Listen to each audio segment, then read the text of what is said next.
Fala galera, beleza? Bora começar então a correção do capítulo 6 lá do livro suplementar?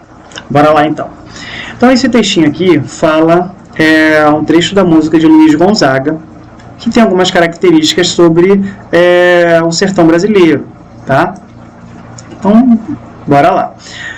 De acordo com essas letras, a gente pode concluir o seguinte: o que se pode concluir sobre o clima e a vegetação encontrado no local descrito?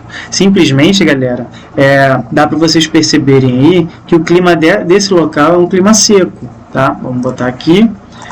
Pode-se deduzir que o local descrito possui clima quente e seco, tá? Com vegetação escassa no período de estiagem, tá? Letra B. Na canção estão implícitas fatores abióticos, aqueles fatores que não têm vida, tá bom? Que interferem nas condições de vida do sertanejo. Exemplifique-os utilizando trechos da música, tá? Então temos aqui o clima quente e seco, que ele é indicado pelo verso que braseiro, que fornaia, tá? Enquanto a falta de água decorre da seca que aparece em por falta d'água perdi meu gado. Tá? Então, temos aqui bonitinho. Na número 2 a gente tem que ler esse textinho e responder essa questão. Tá? Nesse texto é possível perceber como fatores, né, os fatores, né, que eu posso dizer aqui, são os fatores abióticos que podem interferir no equilíbrio de um ecossistema. Tá bom? Então, de acordo com o textinho ali. Número 3 também é de acordo com o texto, e a pergunta é: quais os fatores bióticos, aqueles que têm vida, tá, citados no texto, contribuem para a formação da atmosfera atual? Tá? Então temos aí exemplos como a ação das bactérias fotossintetizantes, depois a atividade das algas e das plantas para o aumento da produção e da oferta de oxigênio para o planeta, bem como para a redução e o controle de quantidade de gás carbônico. Tá? Seria a resposta que a gente coloca aqui.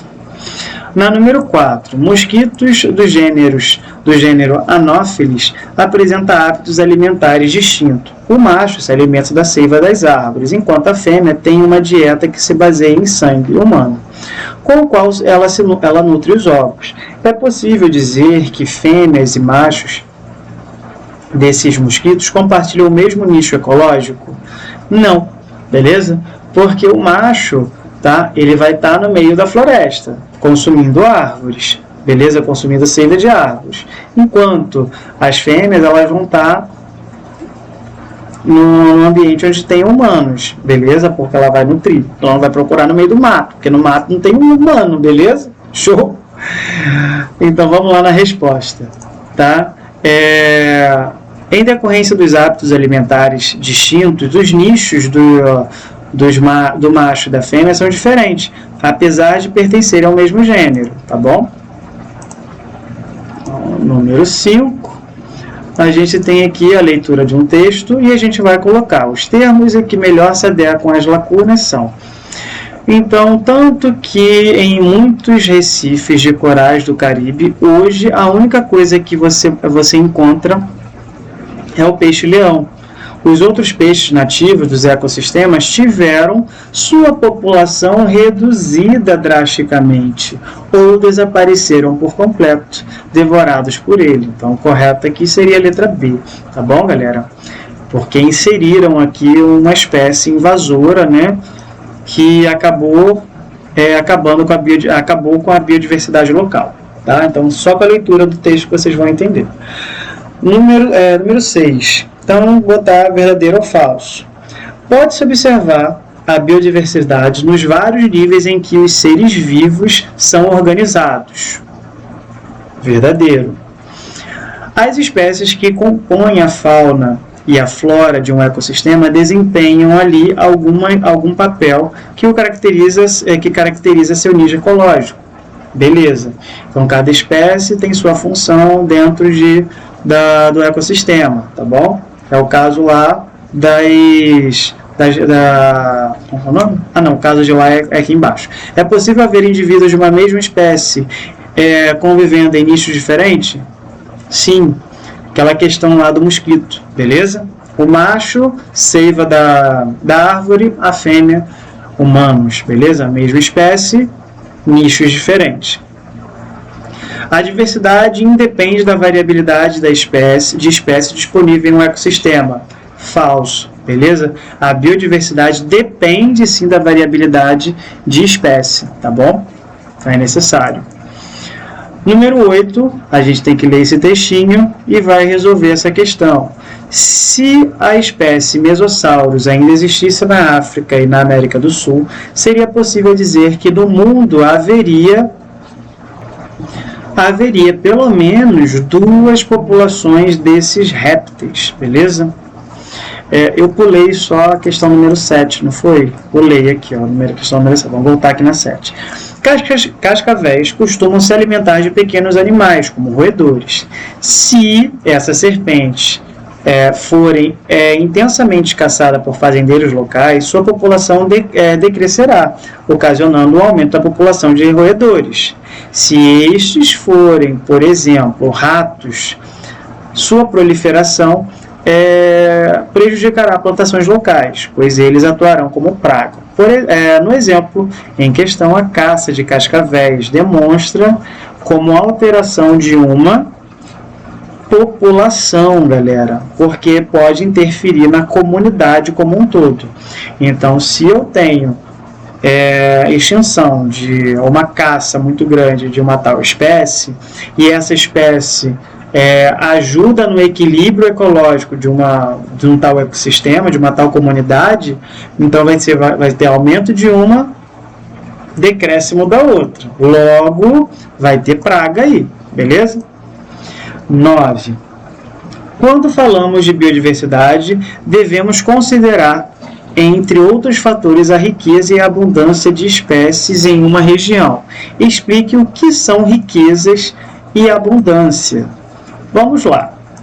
Riqueza refere-se ao número de espécies presente em uma dada região, enquanto a abundância é o número de indivíduos de cada uma das espécies.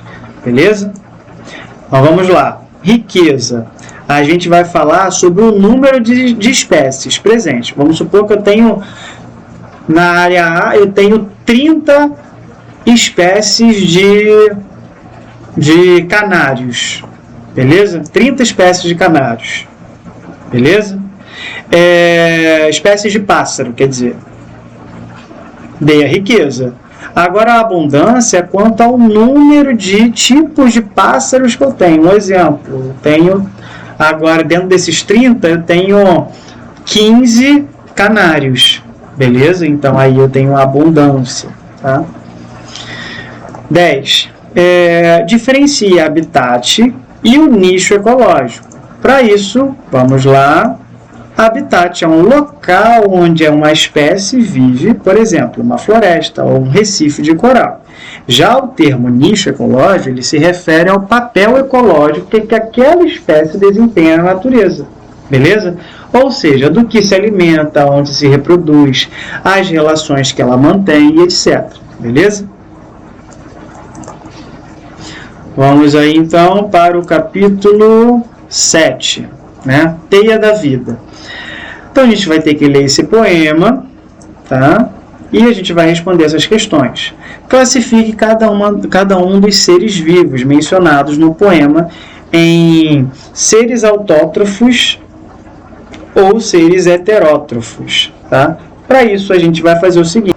Temos aí exemplo de seres autótrofos, né? Temos aí os passarinhos, a formiga e a lagarta, são seres heterótrofos, tá? E a goiabeira seria um ser autótrofo, beleza? Ela produz o próprio alimento, tá bom? Como que ela produz, galera? Através da fotossíntese. Letra B. De acordo com as fontes de alimentos, como são classificados os organismos heterótrofos? Como eles são classificados? Né? Eles são classificados em consumidores e decompositores, aqueles que necessitam buscar a comida, beleza? 2. Os consumidores se alimentam de organismos autótrofos ou heterótrofos. enquanto os decompositores transformam e aproveitam restos mortais ou resíduos. Sabendo disso, explique a importância ecológica dos decompositores e cite os organismos que fazem parte desse grupo. Então, temos aí a importância deles, tá? Ao se alimentar, os decompositores eles se transformam a matéria orgânica ou resíduos em sais minerais e que podem ser utilizados pelos produtores. Assim, a matéria é reciclada e volta à cadeia alimentar. Fazem parte desse grupo alguns fungos e algumas bactérias, tá bom? Mas os principais são os fungos. Número 3. Todos os organismos dependem dos produtores. Essa afirmação está correta? Justifique a sua resposta. Vamos lá. Todos eles dependem sim dos produtores? Sim. Por quê? Como nenhum heterótrofo produz o próprio alimento, esses seres precisam de um produtor, ou de um consumidor, que diretamente ou indiretamente alimentou-se de produtores, na verdade, em algum momento. Tá? Número 4. Em uma cadeia alimentar, cada ser vivo ocupa determinada posição, denominada nível trófico. Analise a sequência a seguir e classifique os seres produtores e os seres consumidores, tá? Determinando qual nível trófico cada um ocupa de acordo com o exemplo. Vamos lá, nessa base aqui a gente tem os produtores, então ele é o primeiro nível. Temos aqui então, no segundo nível, temos os consumidores primários. Depois aqui na cobra temos o consumidor secundário, tá? E aqui lá no topo a gente tem um consumidor terciário, ou o predador de topo, né? Isso que é o quarto nível, tá? Vamos botar aqui dessa forma aqui, viu, galera? Produtor, primário, secundário, terciário, tá bom? Número 5, tá? Preencha a tabela a seguir, classificando os seres vivos do quadro a seguir nas categorias correspondentes. Temos aqui produtores. Quem são os produtores, tá? Quem eu posso colocar como produtores aqui, galera? Então, eu posso colocar aqui as algas, tá? Então, boto aqui as algas. Consumidor primário. Quem eu posso colocar como consumidor primário? Tá? Posso colocar os peixes de pequeno porte. Consumidor secundário, né? Os de grande porte. Terciários, tubarões, tá? E os decompositores, temos as bactérias e os fungos. Tá? 6. Em relação às relações alimentares que ocorrem em um ambiente são bem mais complexas que as representadas pelas cadeias alimentares. Na realidade, um ecossistema, várias cadeias alimentares se interrelacionam, formando uma complexa rede de interferência de matéria e de energia. Observe a teia alimentar a seguir e responda as questões. Quantas cadeias alimentares estão representadas nessa teia alimentar? Então, aqui eu tenho vegetação, camundongo, serpente, gavião, 1. Vegetação, coelho, gavião, 2. Vegetação, gafanhoto, lagarto e gavião, 3. Beleza? Ou vegetação, gafanhoto e gavião, 4. Beleza? Então, temos aí 4 teias alimentares, tá bom? Vamos botar aqui 4 cadeias alimentares. Letra B. Quais são os níveis tróficos de vegetação do coelho, do lagarto e do gavião nessa teia? Quais são os níveis tróficos da vegetação? A vegetação é primária, é o produtor, não é isso? É o produtor, que é o primeiro nível. O coelho é o segundo nível. O lagarto é o terceiro nível.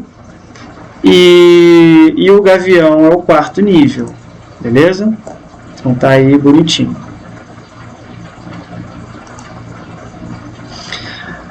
Letra C. Como podem ser classificados os camundongos, a serpente e o gavião dentro dessa teia? Como posso ser classificado? Camundongo, consumidor primário. Serpente, secundário. Gavião, pode ser o consumidor secundário ou terciário, dependendo da cadeia alimentar que ele está aparecendo aqui. Beleza? No caso aqui, ele está sendo terciário, nessa linha aqui. Tá? Nesse caso aqui do coelho, ele é o secundário. Nesse caso aqui da serpente, ele é primário, secundário, terciário. Beleza? 7. Observe a teia alimentar abaixo. Nota-se que alguns animais podem ocupar mais de um nível trófico entre os níveis tróficos que o sapo pode ocupar. Entre os níveis tróficos que o sapo pode ocupar está o de... E aí? Ele pode ser produtor, decompositor, consumidor primário, consumidor secundário. Tá? Vamos verificar aqui. Ó. Repara que o porco, ele está aqui. Ó. Ele está primário, secundário, e aí? Terciário. Então, ele pode estar organizado aqui no consumidor secundário. Ele está sempre aqui, ó, na segunda opção aqui. Ó. Bom, ele pode ser o consumidor secundário. 8. Levando em consideração as teias alimentares da questão anterior, o organismo que apresenta maior quantidade de energia é... Então, eu tenho ali a maior quantidade de energia... levando em consideração isso aqui. Quem tem maior quantidade de energia? Seria a letra A, B, e aí? Seria, na verdade, maior quantidade de energia que a gente vê aqui seria a árvore, correto? Seria a letra A. 9. O carbono pode ser encontrado no ar, no solo, nas rochas, nas águas e nos organismos. Ela passa de um elemento para outro que caracteriza o ciclo do carbono. Nesse ciclo, o gás carbônico é assimilado durante temos aí a respiração, fotossíntese, decomposição ou atividade. A gente pode ver que o carbono ele pode ser assimilado durante a fotossíntese, beleza? O gás carbônico. Tá? Lembrando que é necessário o gás carbônico para que saia o oxigênio, beleza? E o açúcar, né? Açúcar que eu digo ao amido, né? 10. Considere a teia alimentar representada a seguir se fossem utilizados agrotóxicos não biodegradáveis no ambiente onde ocorrem as cadeias alimentares que formam teias, em qual dos seres representados provavelmente seria encontrado a maior concentração dessas substâncias depois de certo tempo. Então, quem aqui seria de maior concentração? Então, tenho aqui, por se tratar de um agrotóxico que não é um biodegradável, ou seja, ele não consegue se dissipar, sumir no meio ambiente, então aí apresenta efeito cumulativo, ou seja, cada espécie vai consumindo e vai guardando aquele agrotóxico no corpo. Então, a maior concentração seria encontrada na onça pintada. Tá? Nos herbívoros, a concentração de agrotóxicos seria um pouco maior do que a nos vegetais consumidos por eles, já que esses animais consumiram vários indivíduos com vegetais, que consomem vegetais. Contudo, a maior concentração do agrotóxico seria encontrada no último nível trófico, pois a onça pintada teria consumido mais presas e ingerido assim uma grande quantidade de compostos tóxicos que teriam sido transferidos e acumulados ao longo da cadeia, beleza? Então aqui, ó, o maior que teria maior concentração desse agrotóxico que não é biodegradável seria a onça pintada, porque consumiria todos esses indivíduos, menos o jacaré e a piranha, tá bom? 11. O texto a seguir apresenta destacado e enumerado itens alimentares consumidos por formigas. As saúvas, um tipo de formigas, alimentam-se de um fungo, cultivado no formigueiro, que tem como substrato orgânico folhas e gravetos coletados pelas operárias. Outro tipo de formiga alimenta-se do néctar. 2. Tá? O que certas acácias produzem em suas folhas, bem como os ovos e larvas. 3. De insetos herbívoros que fazem sua desova no tronco da árvore. Quando se alimentam de 1, 2 e 3, as formigas possuem respectivamente os seguintes papéis na cadeia alimentar. Então temos aí o fungo, tá? Alimentando-se de fungo, né? Então aí eu tenho ela como consumidora secundária, tá bom? Quando ele fala de alimentando-se do néctar, eu tenho ela como consumidora primária. E como larva, né, eu tenho como consumidora secundária também. Tá bom? Galera, fica na próxima a nossa correção do capítulo 8. Tá? Próxima semana a gente corrige isso. Tá? E estudem para a prova, tá bom? Valeu, galera. Até a próxima.